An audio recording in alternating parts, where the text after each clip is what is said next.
একটাই জিনিস বলি, যেই রকম পশ্চিমবাংলা সরকার দিওয়ালিয়া, সেই রকম বালি মিউনিসিপ্যালিটিও দিওয়ালিয়া হয়ে গেছে। আর এখানকার এমএলএ সাহেব যিনি এখন অ্যাডমিনিস্ট্রেটর হয়েছেন, ওনাকে বোঝা উচিত কি বালি মিউনিসিপ্যালিটি লোক যেটা বেসিক সুবিধেগুলো পাচ্ছে না, ওই সুবিধেগুলো কি করে পাবে? ওনারকে যখনই হাবড়া মিউনিসিপ্যাল কর্পোরেশন থেকে বালি মিউনিসিপ্যালিটি, আমি বারবার বলেছি কি হাবড়া মিউনিসিপ্যাল কর্পোরেশন থেকে বালি মিউনিসিপ্যালিটিকে যখন আলাদা করে দিয়েছে, ওই বালি মিউনিসিপ্যালিটির টাকাটা নছয় করার জন্য হাবড়া মিউনিসিপ্যাল কর্পোরেশনে নেওয়া গিয়েছিল।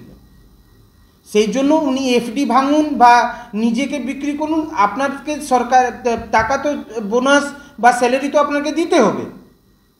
তো এইটা তো বালি মিউনিসিপ্যালিটি দিওয়ালিয়াপন। যেই রকম পশ্চিমবাংলা দিওয়ালিয়া হয়ে গেছে, সেই রকম বালি মিউনিসিপ্যালিটিও দিওয়ালিয়া হয়ে গেছে।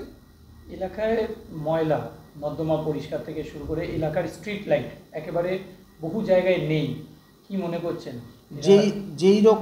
যেই রকম বেসিক এমিনিটিসগুলো থেকে বালি লোকজন বঞ্চিত থাকছে, এইটা সব থেকে বড় দুঃখের কথা।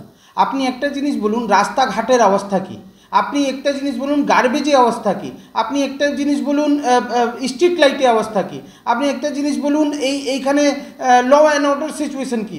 বালি মিউনিসিপ্যালিটির মধ্যে আরও কিচ্ছু রয়ে গেল না যখন থেকে তৃণমূল সরকার এই বালি মিউনিসিপ্যালিটিকে টেক ওভার করেছে। টেক ওভার করার পর শুধু টাকা নয় করেছে। বালি মিউনিসিপ্যালিটি এই জন্য শুধু রয়েছে এখন কি ওইখান থেকে তোলাবাজি করা যাবে।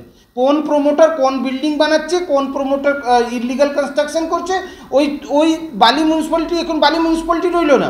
বালি মিউনিসিপ্যালিটি হয়ে গেছে টিএমসি পার্টি অফিস, যেইখান থেকে অথরাইজডভাবে ইলিগাল কনস্ট্রাকশনের টাকা তোলা হচ্ছে, তোলাবাজের অফিস হয়ে গেছে ওইটা।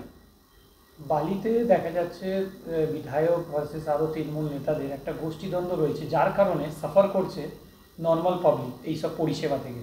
এটা তো মমতা বন্দ্যোপাধ্যায় ওনাদের ব্যক্তিগত ব্যাপার। ওনার কোথায় গোষ্ঠীদ্বন্দ্ব নেই? গোটা পশ্চিমবাংলায় তৃণমূল কংগ্রেসের গোষ্ঠীদ্বন্দ্ব আছে। 2026-এ আস্তে আস্তে আপনি সব কিছু দেখতে পারবেন। বালি অবস্থা আরোই খারাপ হয়ে যাবে যদি এই গোষ্ঠীদ্বন্দ্ব তৃণমূল কংগ্রেস সামলাতে না পারে।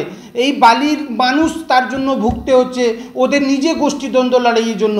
রাস্তাঘাট যেই রকম অবস্থা, সেই রকম পুরো বেসিক ইমিউনিটিস ফেলিওর হয়ে গেছে, কনস্টিটিউশনাল মেশিনারি ফেলিওর হয়ে গেছে, law and order situation failure হয়ে গেছে।